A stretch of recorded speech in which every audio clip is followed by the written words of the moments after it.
So the next slide, we're actually going to talk about principles of engagement, things you can actually do to help in building these relationships and meeting these needs that are so important. Guess what? They don't cost a thing.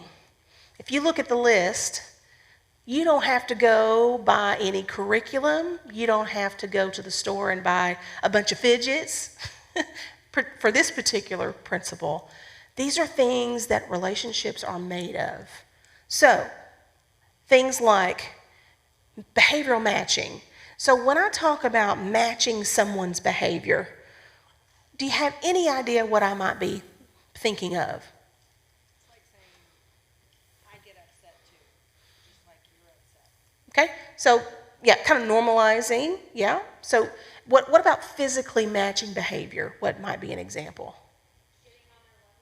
Okay, yeah, so maybe getting on the, instead of me standing on top of you, right up here, maybe I get down and I sit down next to someone and have eye-to-eye contact, yeah. Okay, anything else? Perfect, yes. So if somebody's kind of talking to you like this, then you might cross your arms too. Or if they're sitting down, you sit down. If they're playing basketball, shooting hoops, you might go shoot a few hoops with them. I have never been athletic. My husband has played football, basketball, all the things.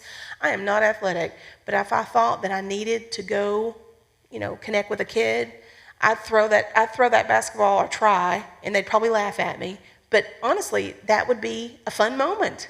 If I can laugh at myself and they can laugh at me, it'd be a great opening for us to have a good conversation.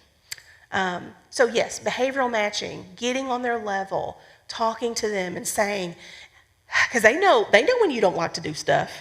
So it makes it even better when you join in with them on something that they know that you really don't want to do, because they know that you're taking the time to connect with them when that's something that you really don't care about doing. Okay, nurturing touch, super, super important.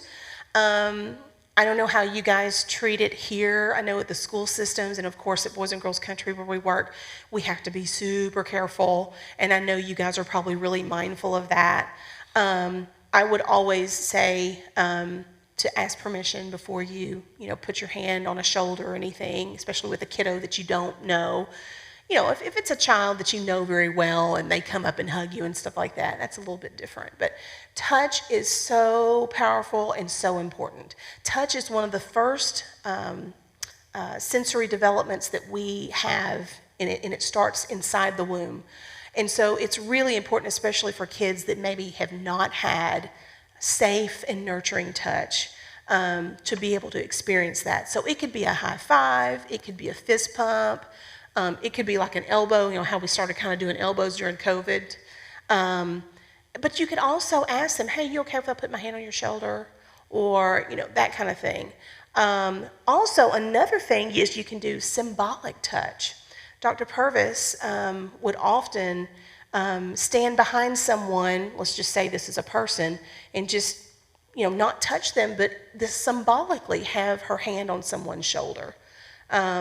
She would often, if it was a young child that she wanted to get their eye contact, she would symbolically put her hand just under their chin, and they would automatically, usually, move their eyes up to see her and use good eye contact. So you can also use symbolic touch if you think that child's not comfortable with actual touch.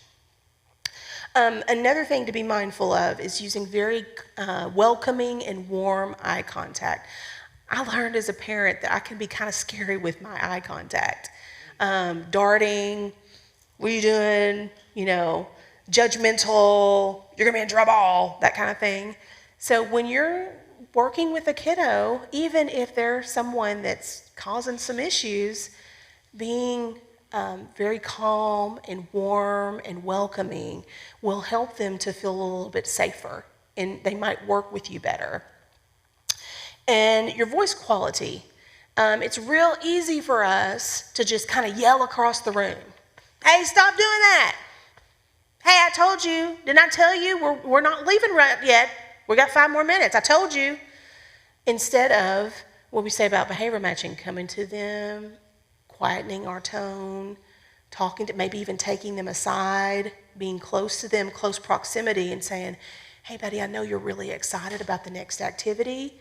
We're going to go in about 5 minutes. Okay? You want to stick with me for a second?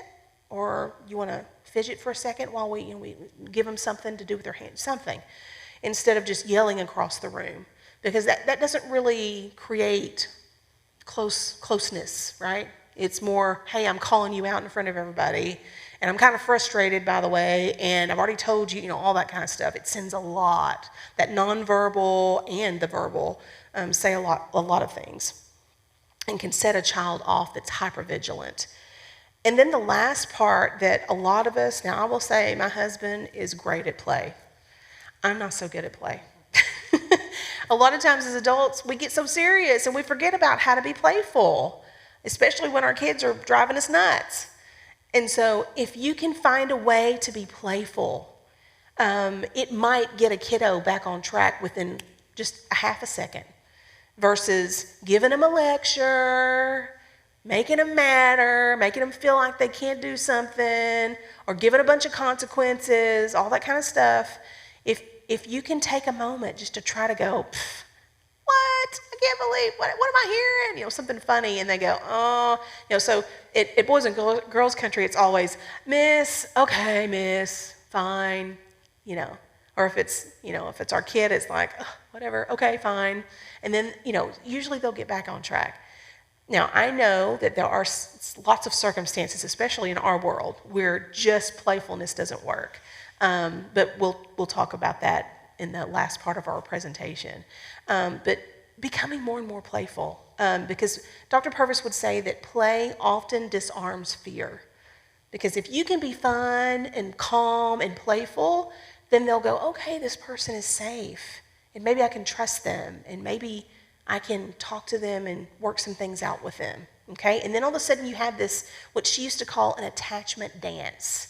You have this back and forth with each other, and you know how to work together. And that's really, really important. It's called relationship.